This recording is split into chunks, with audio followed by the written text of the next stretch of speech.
What is up, everyone? Brandon Ferst, aka First Report, representing the First Off the Bench podcast network. Everyone comes off the bench. We are first.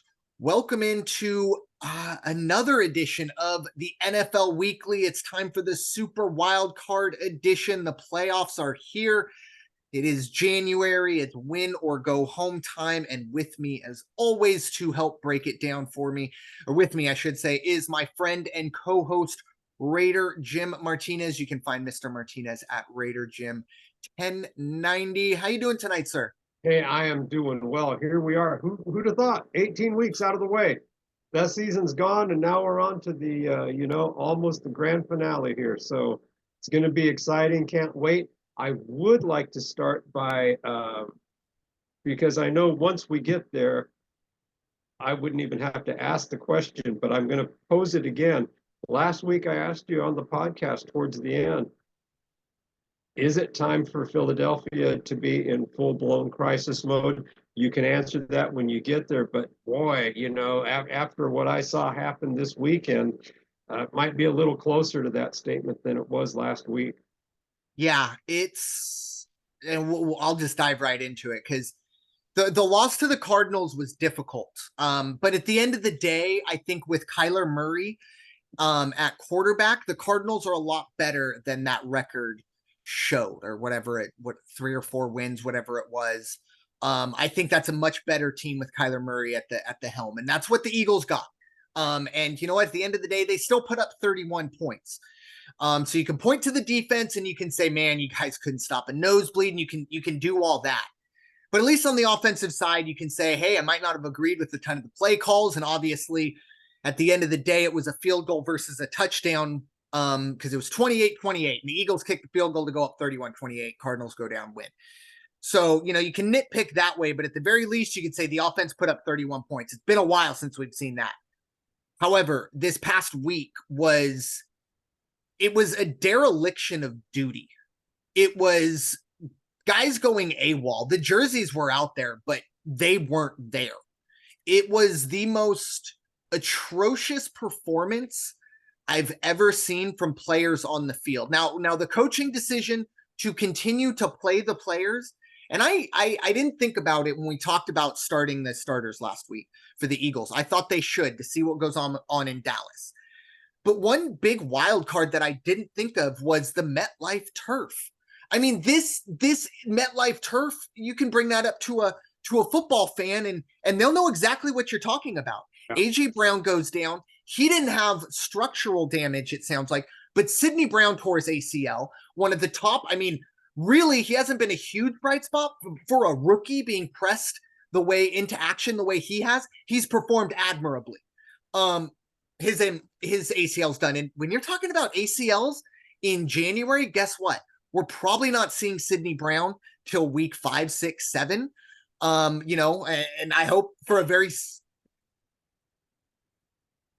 speedy recovery. Sorry, I dropped my microphone there. See, I'm getting worked up already. But yeah, I hope for a very speedy recovery for him. But just the way MCLs or ACLs go, you're looking at a minimum of 9 months. And cutting and things like that, it's difficult. It was a terrible performance to cap off a terrible final pretty much 2 months post Buffalo game. It's pretty crazy to see the way the Eagles ended the Buffalo game 10-1 and the Bills ended 6-6. The Buffalo Bills are the 2 seed. I think that's the microcosm for what we've seen with the Eagles. It's been terrible. But once again, I can accept going out and saying, you know what, offense, you need to score 38 points. This weekend was a disaster. People need to be held accountable. And no one's going to get fired a week before a playoff game. If anyone was expecting Nick Siriani to get the boot Monday, that's just out of your mind. Now, this coming Tuesday, depending on how the Eagles perform, it could be something. I'm not in that camp. But it's almost like I'm indifferent to it now. If it happens, it happens. But I do think it's harder to go find a good coach than to just fire everybody. I mean, I hate to throw you under the bus here, Raider Jim, but you can attest to that. It's not as easy as going and getting Absolutely. John Gruden or going out and getting, a Josh McDaniels, the hot young coordinator. But yes, the panic button is pressed. And with that is the one thing, I don't know if I said it on the podcast, I did not want the Monday night game. It was like a stay of execution almost. Like I wanted to be the 1:30 Saturday game. Let's get it over with and I can enjoy the rest of the weekend. For me, it's just I even have to go work an entire 8-hour shift on Monday dreading the game. All right. So that's how bad it is. I can't even get to Friday and be like, all right, I'll know what it's like before I show up here again. Nope. Yeah. First world problems. I'm crying about things that really, as I said before we hit record, and this isn't my line. I got it from somewhere on the video, or somewhere online. But he's one of the guys said, I wish it was a car guy. It would hurt me financially, but it would help my mental health because I'm putting a lot of stock into guys that really just don't care. And that's the problem. But yeah, that's the long and short of it. We'll get to the Eagles Buccaneers here in a bit. But Raider Jim, I'm going to throw it back to you. Your kind of, end of season thoughts on the Raiders, obviously heading into it seems like we go into these off seasons and they're all very important for certain teams and for the Raiders. Very, very magnified. But what are your thoughts kind of on the season as a whole and as we get ready to look to 2024 for the Raiders? Yeah, the Raiders left 500 ball. They left a chance at making a real run for the AFC West, or at least make it competitive. They made too many miscues along the way, and you can blame it on McDaniels when he was there at the beginning, but at the same time, during the transition and when they had games they could have won. I mean, look I go back to some of these games like the Minnesota game. Mm-hmm. To lose 3-0 with time running out basically, you can't play like that. Now on the positive, they didn't do bad the last 4 or 5 games, and what I would hate to see the organization do, as opposed to a lot of the Raider Nation, oh, Harbaugh, Harbaugh, Harbaugh. I just as soon it not be Harbaugh. I certainly don't think they will entertain Belichick, even if Tom Brady is part of the administration on the Raider side of the ball. If I'm them, I stick with Pierce. He's got the mentality. He's got the respect of the locker room. The younger players like him. The veterans like him. Let him go out there and lead. That could be like having a combination of an Art Shell and a John Madden right there, and even a Tom Flores. Well, if you've got those three types of chemistries, leading your team, and if he's got the coaching staff, wow, they could do great things, because I will tell you, the AFC West does not belong to the Chiefs after this year. May not belong to the Raiders, may not belong to who knows which one will really end up with it. And even if it ends up belonging to the Chiefs again, they have shown their cards. That act is done, done. And I don't care if anybody thinks I'm just ridiculous. All this outside of football stuff that Travis Kelce's been doing, be it podcasts with his brother, family podcasts on YouTube, YouTube channels with the Kelce family, Taylor Swift in the booth, distraction, all distraction. And sure, you can blame some of it on referee calls that were made, but they got a couple calls too along the way. So I think it's going to be interesting to see what happens. I just hope the Raiders play it a little smarter. This is, too many coaches, too many quarterbacks since Gruden departed, and not enough appearances in the playoffs. I've got a beer can. I've got a 24-ounce beer can in my garage, a silver and black Coors Light can, Super Bowl commemorative. And it's so funny because when I look at it, that can is now 21 years old. Wow. 21 years old. That's a long time for a team. That can legally drink itself. That's it. That's it. So, and so many of these, some of the people on X that are members of a group that I trade notes with and stuff, I look and I can tell they probably weren't even born the last time the Raiders made a Super Bowl run. let alone the first Super Bowl they won, the second Super Bowl they won. So we'll see what happens, but I'm also curious to see what will the Chargers do? What's going to happen in Denver now? Denver is almost back to let's rebuild. And that's a shame to see, but it's unfortunate. Just very, very interesting. So the AFC West is going to be an interesting dynamic last year. Football in general, my goodness, I hope the addition of more overseas games, things like that, combined with poor officiating and combined with just the strenuous schedule of 18 weeks. It's long, and it's again, I go back to what I said weeks ago. I believe it's diluted the game. Yeah, I think Tom Brady brought it up on a podcast. And the clip went viral, and it's not anything new. It might have honestly even been before Thanksgiving that it came out, but he had brought up the fact that a lot of it is the rule changes that pretty much he would say, like, look, you don't throw over the middle when I'm playing Ray Lewis. And it was the same thing as when I was growing up as a Charger fan, with Rodney Harrison. You just didn't throw over the middle with Rodney Harrison because you knew someone's going to get hurt. And helmet to helmet was a rule back then, but it wasn't a situation now where it's like the hit looked bad, throw a flag, move on. And I think it has diluted the game. It's made playing defense almost impossible. And the officiating this year has been horrendous. It cost the Lions they might have to go to Dallas and play a game that technically they won that should have made that game in Detroit. Now, there are plenty of Lions fans that will say, oh, it cost us the 1 seed. Look, if the Niners had to play and they hadn't clinched the 1 seed by then, they would have played their starters. They would have beat the Rams. So you wouldn't have got the 1 seed. I hear what you're saying, but that wouldn't have happened. However, that 2 versus 3 seed, that's a difference between an extra playoff game. And that was straight officiating. That was all on the officiating. And we're also seeing, I think, injuries at the quarterback position, I would say at a historic rate. When you're seeing, I think it was 47 different starting quarterbacks. It's just not fun. There were a lot of Thursday night games where it's like, I'm not going to watch this. Like, I am a football fiend. I'm not going to watch, I'm not even going to throw anybody's name out there because the guys whose names I need to throw out there, I don't have the top of my head. So I don't want to throw any of it. But you know who I'm talking about. The Tim Boyles and the Tommy DeVitos, guys like that. It just doesn't turn the needle, and it's just not good football.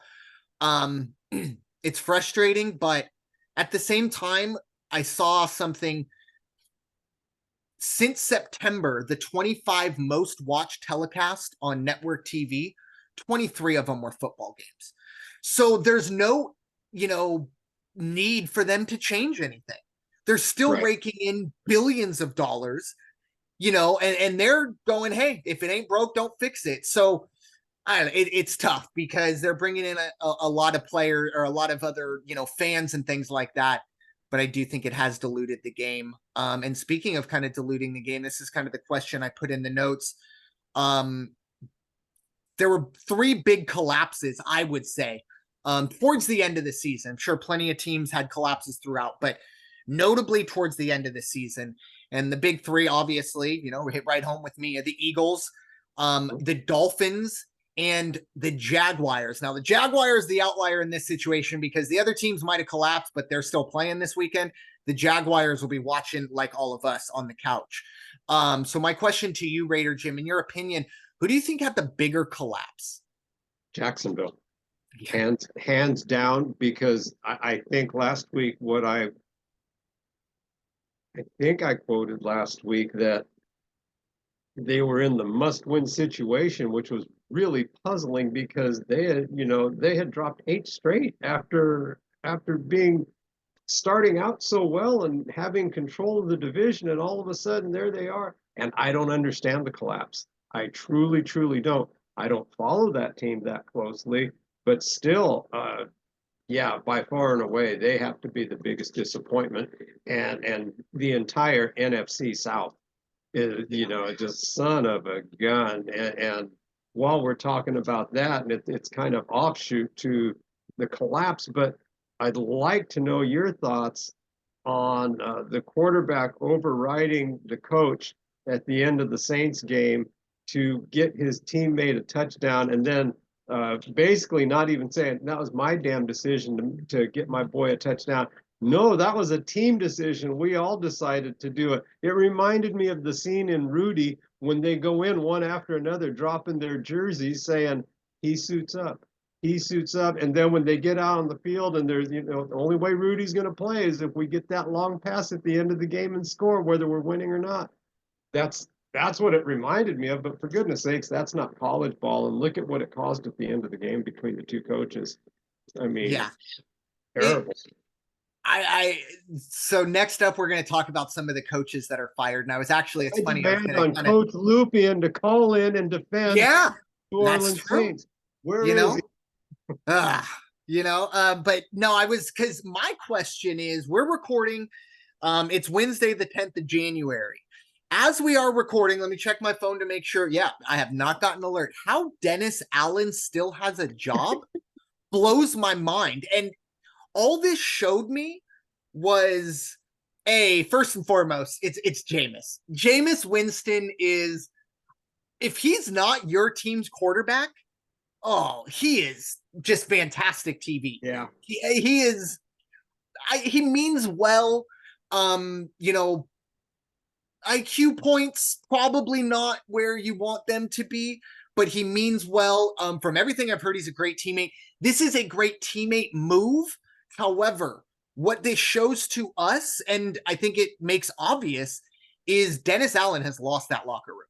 If you're going to sit here and say, nope, the whole team wanted to do it. And I also read something today that they actually asked him before they ran in. Said, hey, we want to get Jamal Williams a touchdown. Can you dial something up to get him a touchdown? He said, no, kneel it. They did it anyway. And at first I was a little bit, because I'm one of those people, and, it's a rivalry game. If you don't want them to score a touchdown, stop them. However, at the same time, if you come out in victory formation, I'll tell you what, next season, the next time these two teams play and they come out in victory formation, that offensive line needs to be ready, because that defensive line is going to blow them all up. And you know what? I don't blame them, because all they have to do is go, well, the last time they lined up in that formation, they ran it down our throats. So we're not falling for that anymore. So I think at the time it was like, oh, what a good story. But there will be implications for this. I thought Dennis Allen being fired was going to be one of them. And, it's not like there's a deadline for this. He's not tied to them. They can still make that decision. But my goodness, Jameis Winston is, I tell you what, I don't know if he'll get into sports media, at least, at like the network level, but he'll get into some, obscure podcasts, and he's going to have sound bites when he retires, and it's going to be absolutely crazy. And I'm here for it. But yeah, I think it's a bad look for Dennis Allen. It shows that he has no control. At least in Antonio Pierce's thing, he said, he's like, I gave them the locker room. I'm turning it over to them. Dennis Allen, that is not the case. It's turned on him. But I do agree with you on the beginning on Jacksonville being the biggest collapse. Oh my God. Just because they're not in it. Like, they're not playing this weekend. Even I think the Eagles and Dolphins probably, and maybe it's the Steelers in there, probably have the toughest test. From what they're doing or what they're facing and how they're playing. And the Dolphins, yes, struggled, but at least they go, hey, you know what? We lost to the Bills week 18. You know what the Jaguars say? We lost to the Tennessee Titans. Got our butts kicked by a 5-win football team in a game that we controlled our destiny to be a 4 seed and win our division. Couldn't do it. But it is Jacksonville, just because that collapse has gone. And I will say, tip of the cap to the Jacksonville brass. They did not get rid of Dougie P. Always have a soft spot in my heart for Doug Peterson. Did get rid of the coordinator, so that tells me the seat is very hot for Doug Peterson, because if this happens again, you have no one else to point at. But it's a tough one, but that is a nice little segue in. Obviously, we have seen, we call it Black Monday, but the day after, if you will, the regular season ends. If you're out on the West Coast, you didn't even have to wait for the day after for Arthur Smith. Technically, in NFL time, it was Monday, but I think it was like 9:30 Pacific time that Arthur Smith essentially got the call, or got the word that, hey, he's out. And I think that also kind of points to why he was so frustrated. I completely understand why Arthur Smith reacted the way he did, by the way, in that game, and probably knowing he's going to lose his job as well. But he lost his job, and then, to no surprise, unfortunately, great guy, but Ron Rivera, he has been let go. Still waiting on the Bill Belichick news, but some news that did break over the last 2 days that have been very interesting to me. First and foremost, news that broke today: Pete Carroll is being moved in the organization. He is not going to be the head coach. Apparently, he's going to be staying with the organization. Who knows what that will be? Might be just kind of a ceremonial role. And then the one that's really surprising to me, Tennessee, getting rid of Mike Vrabel. Yeah. I gotta say, look, I know Tennessee was not what we expected this year, but Tennessee's window closed when they traded AJ Brown away. Ryan Tannehill isn't a quarterback that you can just get rid of all his weapons and he's going to continue to do what he does. Not the case, and they learned that one the hard way. And unfortunately, Mike Vrabel pays the price. However, I think Mike Vrabel just kind of jumps all the way up to the top. I think even ahead of Belichick. I think he becomes the most lucrative, or the most appealing option for a lot of teams. I love what he's done. He built Tennessee into, essentially to the point where you get fired for losing expectations the way he did. But Raider Jim, any thoughts on some of the head coach movement we've seen in the past few days? You hit on the one that I was most surprised by. Well, the two, I guess. One, of course, being Pete Carroll. But as you and I discussed, maybe Pete just decided, hey, man, I need a break. And also, he's always impressed me as a very savvy individual. And so he may have been looking into his crystal ball thinking, okay, I've run the show here, and this is all I'm going to get. But wow, look, there's an opportunity in San Diego, there's an opportunity here, there's an opportunity here, there's not. So it could just be he might be, doing that very, very non, no bells, no whistles, no flourish, no nothing, but just like, hey guys, anybody wants to talk to me, let me know. And what a great addition. I mean, he still has the ability to coach players, and he still has that offensive mindset to make the right offense with the right parts run. And then, as you said, Vrabel was the other one. It's too bad because he's a good coach. He's a very good coach. But man, this is what happens if you don't win. If you don't win, if you can't, how many times can you keep going back to almost making it to the playoffs or making it to the first round, or you've got, at some point, you got to win the big one, or at least get to the big one. And so it's just unfortunate that his time has run out there. But as you said, he's going to resurface somewhere, and he's going to probably be very successful with the right support from a general manager, ownership, and of course players. Interesting to see who he takes with him too. Yeah. Oh, and that's the other part of it too. I mean, obviously there are a lot of people, as I said, the Bill Belichick situation is still, I did not expect the news on Bill Belichick. I think Bill Belichick news is like Super Bowl week news. Just because that's such, a big story. And I think that might be a perfect fit for Vrabel if it opens up. I mean, obviously that's where he made his living, and apparently they're really high on Gerard Mayo, who they've kind of kept on the staff as the head coach in waiting, but that would be interesting.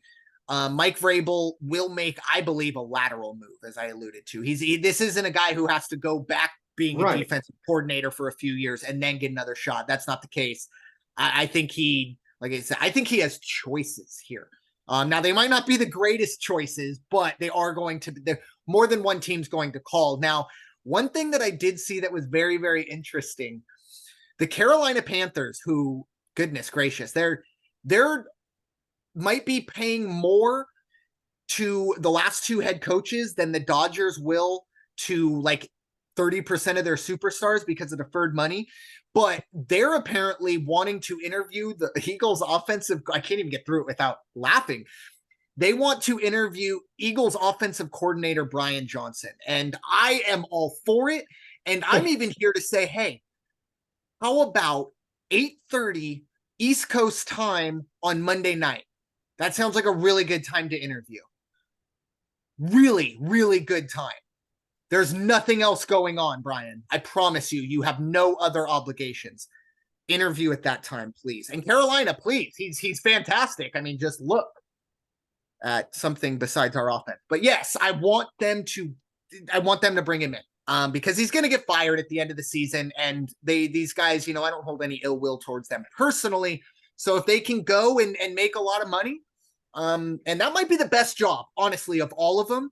David Tepper is going to give you a lot of money and probably fire you 10 games in and then continue to pay you to sit on a beach somewhere. So that might be the most lucrative job, but just wanted to throw that out there, get a little pot shot in, because that's what I do sometimes. So, but yeah, it's going to be interesting to see how it all goes down. Pete Carroll I have a soft spot as a USC fan. There were a few years after he left USC that I was kind of anti Pete Carroll, but I've come back around to him. I'm also a big fan of his biography.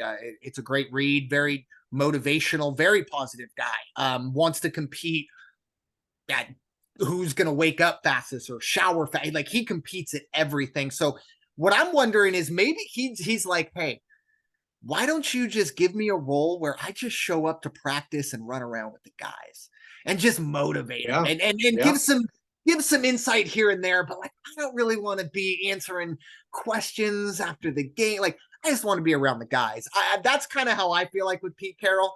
But we'll see. But I really do think the Pete Carroll move was more mutually, hey, look, I'm a little older, more than actually merit based, because I still think the Seahawks surpassed my expectations for a second straight year.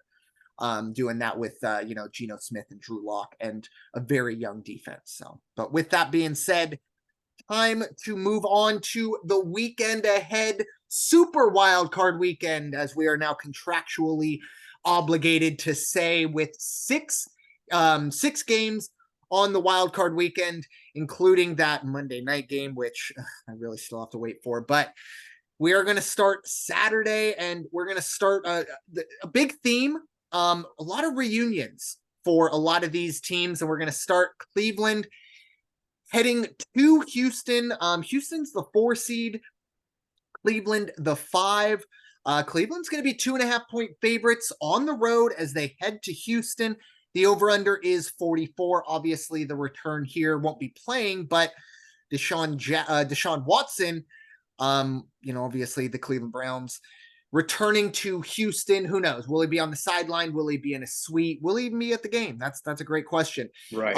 But Raider Jim, what are your thoughts? Cleveland heading in as road favorites to face. Boy, let me tell you, that young man under the center at Houston, he is something special. Is he the flair and the magic of Patrick Mahomes a few years back? No. But is he a good quarterback? Yeah. He's a real good quarterback, real good individual from what I'm reading. You could see by the emotion on him at the end of the game the other day, he's playing with his heart, and it means a lot to him. He's the kind of kid you can tell. He's out there playing for his teammates and for the fans. This kid deserves to win. Are they going to win on Saturday? I don't think so. I think Cleveland's just going to have too many guns coming at them. But 2.5 already, they beat you to it. They took your half point off the 3. Yeah. But I think what I'm going to do on this one, based on the offense and the defenses, and I think the Cleveland defense is going to be able to keep Houston in check, I'm going to take Cleveland on the money line. Now, the over-under at 44 is going to be interesting, but I can't imagine it's going to go under. But I'm still going to buy a 0.5 point and make it over 43.5. Yeah, I like the over as well. The Cleveland defense does kind of scare me a bit. Yeah. But CJ Stroud has been unbelievable. This might, and I don't know the exact numbers, but from what I can remember, this is the most impressive rookie quarterback performance I've seen, like I said, that I can remember. He has taken this team that, I mean, this time last year, the Houston Texans were laughing. We were laughing at them because they won their last game and they lost out on the first overall pick, which who knows? Obviously, the Texans will tell you, oh, we were going to get CJ Stroud anyway. Whatever. You take with that what you will. The choice was made for them, essentially, and they took CJ Stroud. And yes, I know Anthony Richardson was in the mix as well, but they went CJ Stroud, and my goodness, it has paid dividends. And it's this young core, unfortunately, Tank Dell going down, that really hurt. But Nico Collins is a fantastic running back. DeMeco Ryans, Kevin Stefanski's going to win Coach of the Year if you look at the odds. But I think DeMeco Ryans is the Coach of the Year. I think what he did with what he's been given, and even for a defensive coach to have a rookie quarterback perform the way he did, at the very least, he knows how to delegate. My goodness, I am so impressed with Houston. My gut or my brain is telling me Cleveland, because I agree. They already took the 2.5 for me. It's almost like they made the pick for me. But I feel like all season I have picked against Houston. I know for a fact last week I thought Indy's going to take care of business. Yeah, I did. You know, and great story for CJ Stroud, but you know, you're almost there, kid. And first throw from CJ Stroud, 75-yard bomb down the field. That's when it was like, oh. So with trepidation, I will take Cleveland. I can't do it. I just think Cleveland, like you said, they have so many weapons. Their defense is leaps and bounds better than Houston's. Excuse me. So give me Cleveland minus 2.5. But I'm not taking it any further. If that line goes up, I will hop on Houston and get myself 3.5. But as of right now, Cleveland minus 2.5 and the over 44. But both of those I'm a little hesitant on just because Cleveland defense. And I think we have to give credit and kudos to Joe Flacco. 100%. Who is such a punchline to so many NFL fans and fantasy players and things like that.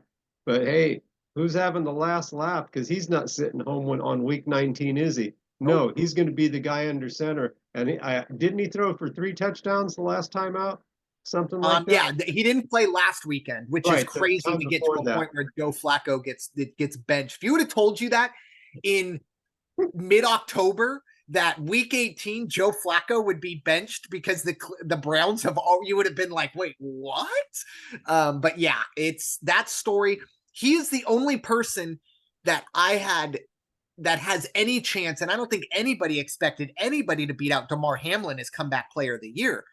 But I mean, Joe Flacco has a chance. I still think it's going to be DeMar Hamlin, but Flacco is making a run at that. So it's a heck of a story, and I think it is great, and it would be a heck of a storyline for Baltimore heading into divisional weekend to be going.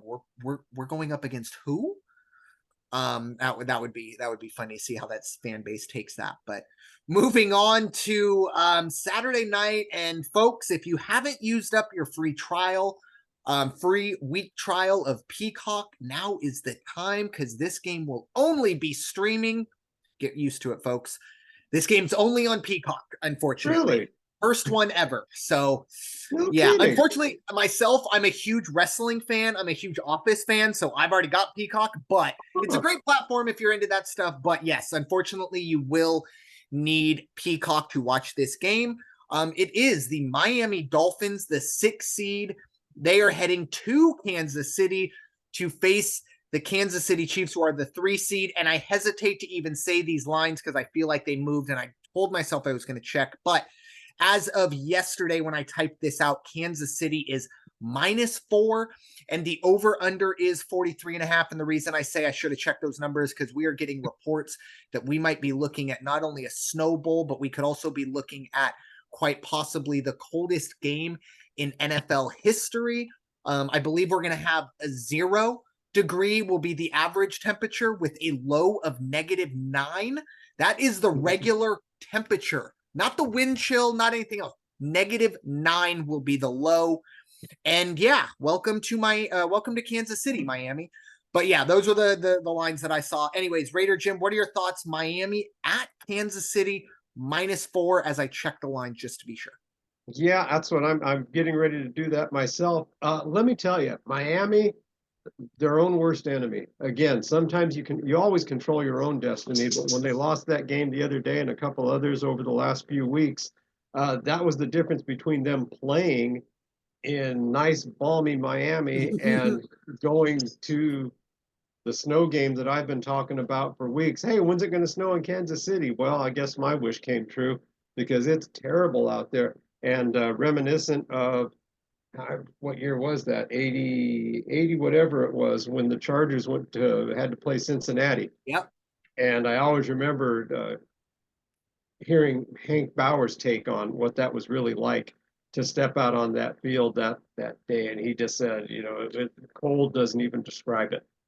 Yeah. And not to mention people don't, well, I'm sure there are people who do understand and figure it out. That field's going to freeze.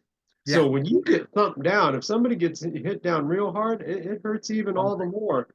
But what do I think is going to happen here? I think Miami's going to play a better game than people think against Kansas City. I think Kansas City is still in a spot where they are trying to regather themselves and regain their composure a little bit. -4, I'll tell you what, on this one, I'm a big fan of getting points half here, half there, or dropping it a half point. I would take a whole point on this one. I'll take Miami +5 to cover. The over-under at 43.5, boy, in the weather the way it's going to be, I can't believe this is going to be a West Coast offense game with a lot of balls flying around. And so I think we're going to see something more like 24-20, but there's your over on that one. Maybe it's only going to be 21-17, but I'll take the over on this one, but give me a full point and give me Miami +5. Yeah, this is actually good for you, Raider Jim. You only have to buy a half a point. Because I did just check the line. No movement on the over under, but it is Kansas City now -4.5. This is There it is. Nevada. So get yourself that half point plus Miami. I am going to go the opposite way on this one. I brought it up a few months ago, a few weeks ago, I'm not sure, but the Miami offense is a Ferrari. Well, guess what? The Ferrari is probably in the garage for everybody who owns a Ferrari in Kansas City. No one's driving to the game in a Ferrari, or shouldn't. And that's going to be tough for Miami. Obviously, this is also the Tyreek Hill kind of return game that he wanted earlier in the season. But you're right. You talk about a absolute kind of flip of a coin, or of, okay, you win this game, you're going to be playing at home. It's 65, 70 degrees, or you're going to have to go on the road in arguably the coldest game in NFL history. This might be the worst team built for the cold, and it's going to play in the coldest game. I just, once again, I feel like when it comes to Kansas City, it's like muscle memory. I just pound Kansas City, lay the points with Kansas City. Hasn't been very profitable this year, but I'm going to continue to do it. I don't know. I guess it's the insanity thing. But I think in this situation, they're obviously more accustomed to playing in games like this. And I do like the under here. I think both teams are going to now implement a game plan that is, okay, my passing game coordinator is probably going to have to, take the week off, if you will. We got our, draw me up 7 plays if I absolutely need to, but we need to get some run schemes going. We need to figure out how we're going to open up holes, because it's going to be tough. Even if Tua gets to a point where he's comfortable throwing a ball in that weather, in the cold, you're still going to have to deal with wind, snow, sleet, whatever, and the conditions, like you said, of the field. I don't know. Everything for me points to to Kansas City, -4.5, and I do like the under 43.5. But this is going to be an interesting game. The snow game, we've been waiting for it all year, and we might get the big one all in one. It's like it all built up for this one massive flurry that we shall see. But Moving on to Sunday's matchups, we have kind of the normal 10 a.m., 1:30, and then 5 o'clock matchups, at least if you're on the West Coast. The kind of normal Sunday windows, but the 10 a.m. game out here on the West Coast is going to be the 7-seeded Pittsburgh Steelers. Somehow, some way, these guys got invited again. I don't know how, but they got another invitation in the mail. They're heading to Buffalo. Buffalo is going to be 10-point favorites. I did also check the line here. On our sheet, I have 36.5 as the over-under. That has dropped to 35.5. Once again, per Bovada. But Raider Jim, what are your thoughts? Steelers at Bills. Yeah, another cold one. It's going to be, snowing over there in Buffalo, and Pittsburgh, God love them, like you say. How'd they get in there? But they did. So they'll get out there. They're going to compete. I don't know about a 10-point win in this one. Buffalo's been turning it on with people, so it's more than likely going to happen. This is a playoff game, though. Pittsburgh's defense is their strong suit. So are they going to be able to do anything to slow down the Buffalo offense? Yeah, that'll be determined with depending what the weather conditions are. But Buffalo also, if you remember early on in the season, Buffalo had the bad habit of kind of getting in their own way, if you will. And they made mistakes, and they almost were looking too far ahead on the road and not looking at what was right in front of them. And every now and then they'd veer off the road, or they'd miss they'd hit a speed bump, something like that. I'm afraid and hoping that won't happen to them this week. But still, I do like that spread as far as taking Pittsburgh. Give me Pittsburgh and plus 10 on this one, maybe 10.5. But I think it's going to be under 36.5 as well. I don't think it's going to be a lot of points due to the weather. Not that Buffalo doesn't have the capacity or that Pittsburgh can't stop them. I think it's just going to be the elements are going to control this one. Yeah, I did see this stat, and I'll give credit. It is from Barstool Gambling. This year there have been 17 games in which the wind speeds averaged over 13 miles per hour. We're expected to get average of 17 mile per hour winds. Okay. The under in those 17 games is 14, 2, and 1. And I've always heard coaches talk about it. They say, look, the cold and the rain and that stuff, that doesn't affect it nearly as much as the wind. So that's something to keep an eye on here. I'm with you. I like the under here. I could see this, 17-10. And it screws the kicking game. Screws the kicking game. Exactly. And it might not be snowing in Buffalo, but it's not going to be 70 and sunny. We're talking about mid-January here. And this is going to be tough for Pittsburgh. Now, obviously, this team is built a lot better, I should say, for the cold than Miami. However, I think the talent gap here is just too much. I am with you, however, on Pittsburgh. I am going to buy a 0.5 point. I like Pittsburgh plus 10.5. And a big reason why is more to do with Buffalo. You brought it up. The Bills turned the ball over. I think it was either 2 or maybe 3 interceptions on Sunday night against Miami. And at least 2 of them were in the end zone. So that cannot happen in the playoffs. Now, they were good enough to obviously overcome that against Miami, but Pittsburgh's a different animal. You went up against Miami, that's like a cobra. That's going to strike fast, blah, blah, blah. Pittsburgh's a boa constrictor. They're going to grab a hold of your leg and they're going to suffocate you. And the minute you show any weakness, they're going to grab a hold of you there too and continue to suffocate you. I think Pittsburgh keeps this close. I don't think Pittsburgh wins this game, but I think Pittsburgh keeps this close.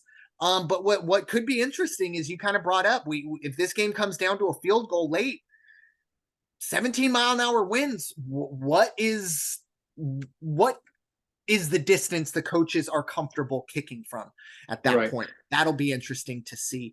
And if it was the Raiders out there and the Raiders were 10-point underdogs right now, the one thing people would be saying is, yeah, but let me tell you what, if anybody's going to have their motor running 100%, 110% the whole time, it's going to be Max Crosby. Well, guess what? TJ Watt They better know where he's at all times, and you better hope that you know where he is lining up, which side he wants to go on, what gap he's going to hit, because he's going to be bringing it. He knows that this is it. He knows they're not supposed to win, and he knows he can make a difference. Yeah, unfortunately, I'm just going to check it right now. I'm almost positive he's out. He Is picked he up an out? injury this past weekend. He is. He's been ruled out. He Oh, unfortunately got a there's that. grade 2. Yeah, he was in that Baltimore game. He suffered a grade 2 MCL sprain. So he Whoa. could come back in a few weeks, but he has already been ruled out for this one. But um, I think the weather will kind of be the reason, or the wind might be the reason Buffalo struggles, but that would be massive. It would be interesting to see if TJ Watt was playing, would like kind of what the spread then becomes. That would be an interesting Good hypothetical if point. we could travel to a different universe and see what universe that TJ Watt is healthy in the line is. But I agree with you. Plus 10.5 for Pittsburgh. And then the under 36.5, or at least on Bovada, it's 35.5. You can find that somewhere. But once again, I think 34 is probably my number where I would start to really think about hitting over. That's when we get like the 17-17s. I think that's where we're at with these teams. But moving on to another bit of a kind of homecoming, or the reversal. It's Mike McCarthy welcoming the Green Bay Packers to Dallas. Of course, Dallas, by dominating Washington, they won the NFC East. They are the 2 seed. They're going to be 7.5-point favorites as they face the 7-seeded Green Bay Packers, who are playing very good football at the moment. I will get this one started because it is, of course, the NFC East. Look, there are some people. Oh, there's our favorite. There are Yeah. some people in Eagles land and Birdland that they're trying to find a route for the Eagles to get back to the Super Bowl. And it's like drawing with invisible ink. There's just no point, folks. But one of the big things is everyone saying, look, Green Bay is very successful. They've won the last 4 playoff games in Dallas. I think they've won 8 of the last 10 overall against the Cowboys. And yes, Dez did catch it, but actually technically he didn't. And that's, something that Dallas is going to have to deal with. I like Green Bay plus 7.5 in this one. I think Dallas is a team that can be exploited in certain situations. I think Jordan Love is playing really good football right now. Matt LaFleur is pressing all the right buttons. My big concern, however, is the Green Bay defense. The Green Bay defense might be, outside of the Eagles, the worst defense, and maybe the Lions, the worst defense left in the playoffs. They have not been good lately. So that does worry me. However, 7.5, that's the perfect number for me. I like Green Bay plus 7.5 here. I think, if Dallas does win, it's going to be close, maybe a touchdown, maybe a field goal. So plus 7.5, perfect for me. I'm going to go over here. I think the only way Green Bay keeps this game close is they're going to have to score with these guys, because Green Bay's defense not going to stop the Cowboys on their turf. So give me Green Bay plus 7.5 and the over 50.5. Raider Jim, what are your thoughts? Packers heading to Jerry's World. Yeah, let's cue the 1966-67 Battle of the Frozen Tundra clips, because we're going to be seeing them, and rightly so. That still is a classic in NFL history. You pretty much nailed what I was thinking. I looked at that as like Green Bay 7.5, maybe 8, but 7.5, that's good. That's 1 over a touchdown. I think Packers win, but I think the Packers win by 4 or 6. Maybe just 3, but I think, probably 4 or 6. And I think this is going to be the shootout that we would probably see in Miami, Kansas City, if it wasn't going to, the ball wasn't going to be frozen. This is going to give you that. I mean, here they are in the house that Jerry built. The energy is going to be fantastic. It's going to be a great game, but I'm with you. It's that Green Bay defense. You keep them off the field, keep the offense on the field. So hopefully their scheme is going to be a good combination of run, short passes, don't score too quickly, and get your defense back on the field. Keep the Dallas offense on the sidelines. That's going to be play to your advantage for certain. I can't say enough about Jordan Love. And he's not a rookie. He's certainly not a rookie. This is what, his fourth year in the league? And he is maturing very, very well. I mean, I watched him the other couple weekends ago. Fantastic game that he put together. So I think it's going to be a great game. Green Bay defense is going to have to really step up though and play outside of themselves if they want to advance to the next round. I won't be surprised if Green Bay wins, but the odds of that are not slim to none, but the odds are they will not. But I think they definitely cover the spread.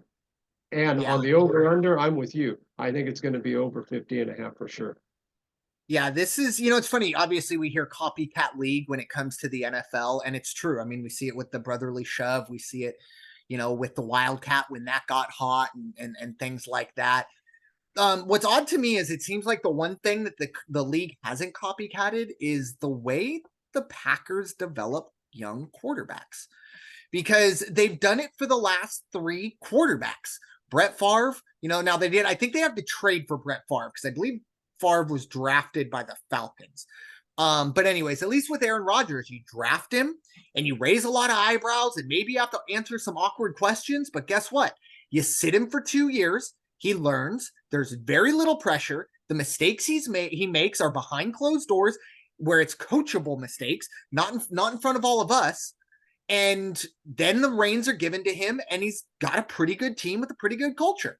Right. Rinse and repeat. And it sounds really easy, but it seems like nobody's and teams have tried. I mean, but at the same time, I go back to the Chargers. Now they sat Phillip Rivers because Drew Brees was really good on his last year. He was, everyone says, "Oh my God, I can't believe the Chargers got rid of Drew Brees." Well, two things: really bad shoulder injury, and prior to that last year in San Diego, Drew Brees was not good. So it's been done, but it seems like the Packers they rinse and repeat with this stuff. They hit it out of the park again. Yep, you're right. Pretty crazy to me. That teams aren't just kind of going forward with that. But moving on to probably the biggest reunion of the weekend. It's going to be This a really is wild. fun. It is. It's such a crazy story. But yeah, it's the return of Matthew Stafford. He's heading to Detroit, but the 6-seeded LA Rams heading to the Motor City to face the Detroit Lions. The Lions are going to be 3-point favorites. This is their first home playoff game since I was 3 years old, all the way back in 1991. Incredible. What a story that the Lions had been. I think one of the craziest things, we talk about coach of the year, Dan Campbell is like 6 or 7 on that list, and he's done a phenomenal job, but he's like 6 or 7 on that list because of so many good coaching performances. But yeah, Raider Jim, what are your thoughts? Rams at Lions as the Lions 3-point favorites. This is going to be a fun one. I got to say the Rams, they've got that team working pretty good right now. So it's going to be a very competitive game. But I think Detroit is going to be in there ready to go. They're going to continue their streak. Their offense is going to be good. Like we talked about Green Bay, though, unfortunately, they're not all offense. They have to put those defensive guys on the field at some point, and you just kind of hope that they can hold their own. I think they'll do pretty good against the Rams. Rams positively, Stafford's got one hell of a target in that rookie kid. What a story that is. Yeah. And what are they going to do? I'm sure it'll stop by the kickoff, but when that guy walks out onto the field for warmups, he's going to get a standing ovation, and rightly so. He didn't say, "Hey, send me somewhere else." It was just a move that got made. When all is said and done, do the Lions cover the 3? Yeah, give me that half point. Give me that Brandon Ferst half point. Give me Detroit minus 2.5. Over 51 in this one, 51.5. Yeah, I'll take it over 51.5 because I think they easily hit 52 plus, these two teams. Yeah, you hit the nail on the head.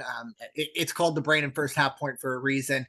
It's going one way or another, and yes, I'm with you on this one. I like Detroit in this game.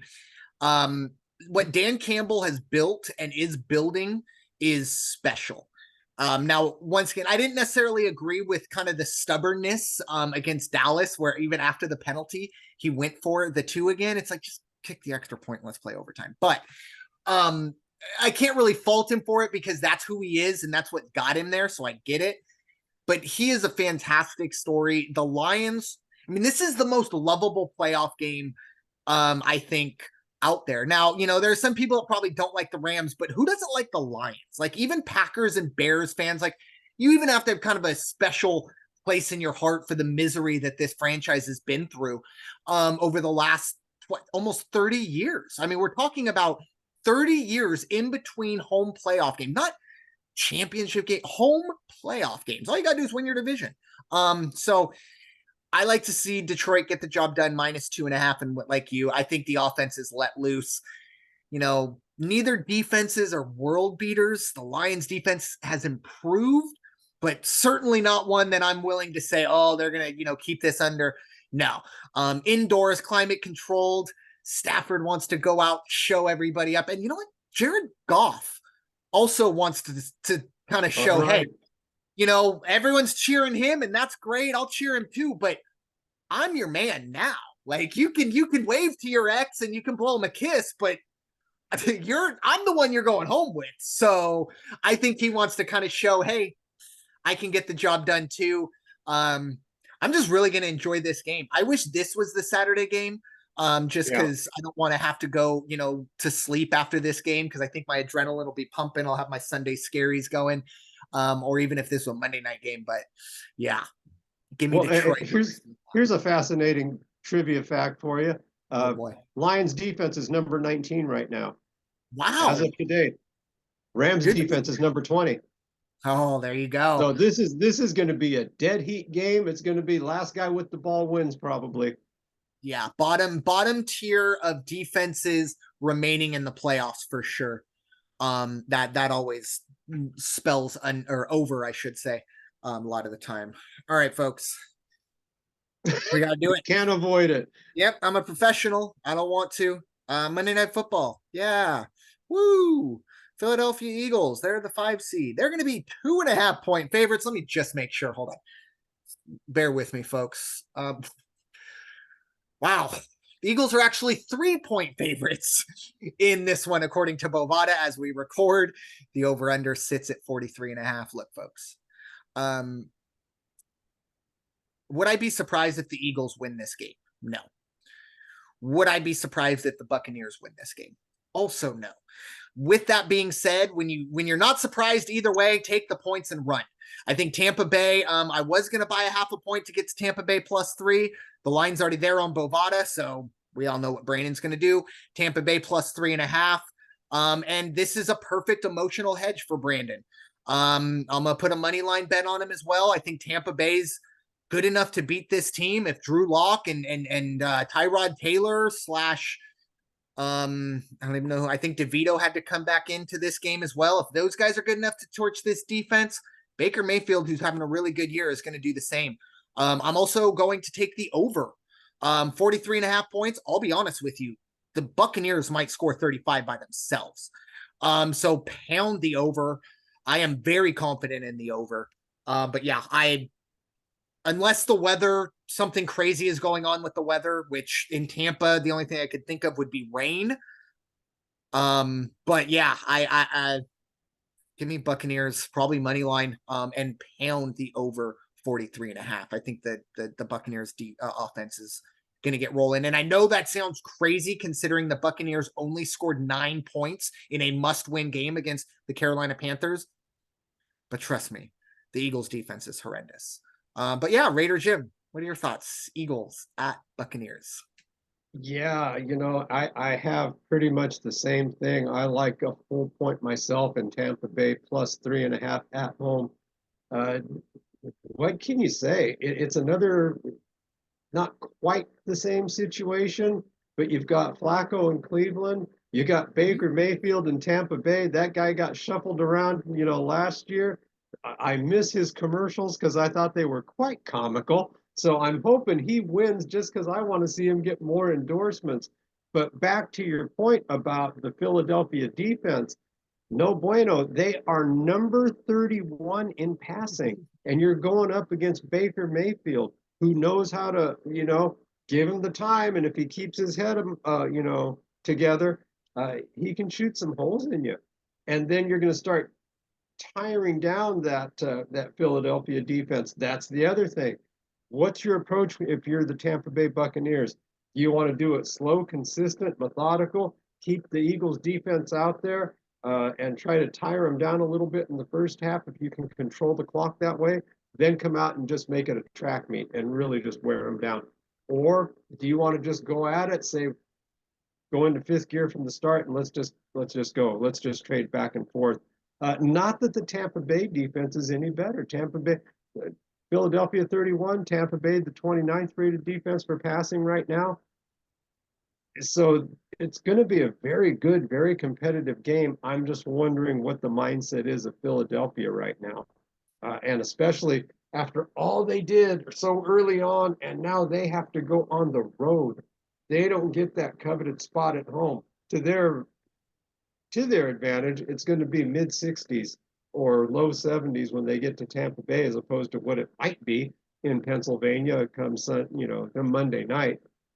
But I do think Tampa Bay is going to make it a football game. They're definitely going to cover, and that's on the over/under. I think it's going to go over 43.5 myself. Yeah, it's tough, for the Eagles to kind of be going forward. I mean, limping, crawling, whatever you want to say, barely getting into the playoffs.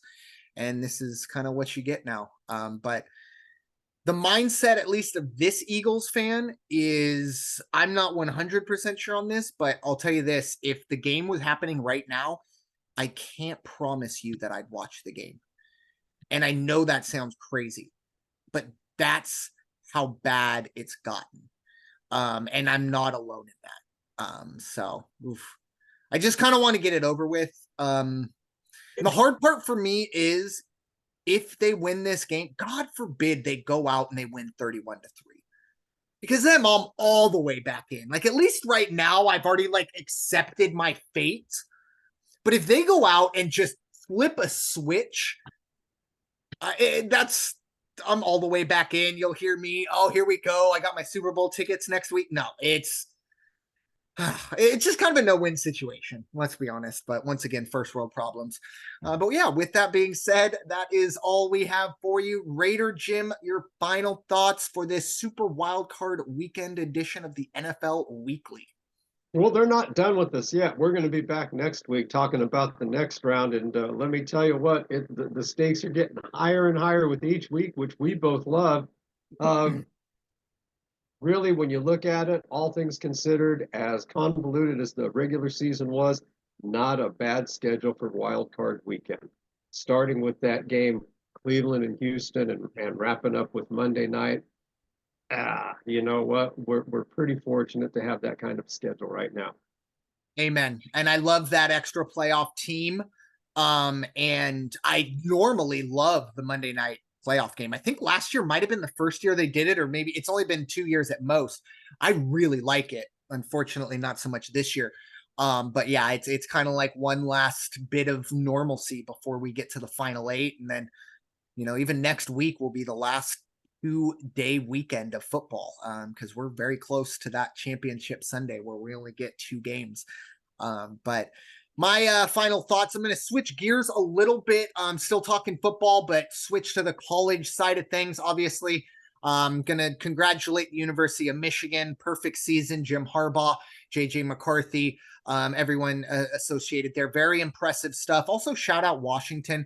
Michael Penix did not have a very good national championship game, but I think that had a lot to do with Michigan's defense. But fantastic performance for Washington. And for me, it was the end of an era. I grew up watching Pac-12 football, Pac-10 when I was growing up, and Pac-12 as it's more recently been known. So it's kind of bittersweet to, the game ends. And that was it. That was the last Pac-12 football game, or at least right now, I think there are technically 2 teams still in it, but you can't run a conference like that. So as we know it, it does look like the Pac-12 is dead football wise. And I'll probably have that same feeling when when basketball season wraps up. Same thing there. But yeah, a little bit bittersweet there. And one final shout out, obviously, Nick Saban did announce he is retiring. Yes. Wow, what a career. Love him, hate him. That's fine, but you cannot deny that he is the most influential coach we've seen in modern college football. It's incredible. And if you hear, from what a lot of people are talking about, this is the transfer portal and the NIL probably pushed this timetable up 3 or 4 years. I don't think No Nick Saban. doubt. No Yeah, Nick doubt. Saban didn't want to deal with this BS he's been dealing with the last 3 or 4 years. Welcome to the So, broadcast booth. oh yeah. He will be, and to be honest, he doesn't even need to. He can go right off into the sunset. He can show up to Alabama. He'll never have to buy a beer in that state ever again. But thank you all so much for listening to this episode of the NFL Weekly presented by the First Off the Bench podcast network. Everyone comes off the bench. We are First. It is time for y'all to go wash your hands and stop hating everybody. We'll talk to y'all very soon. Enjoy the weekend. Take care. Peace out.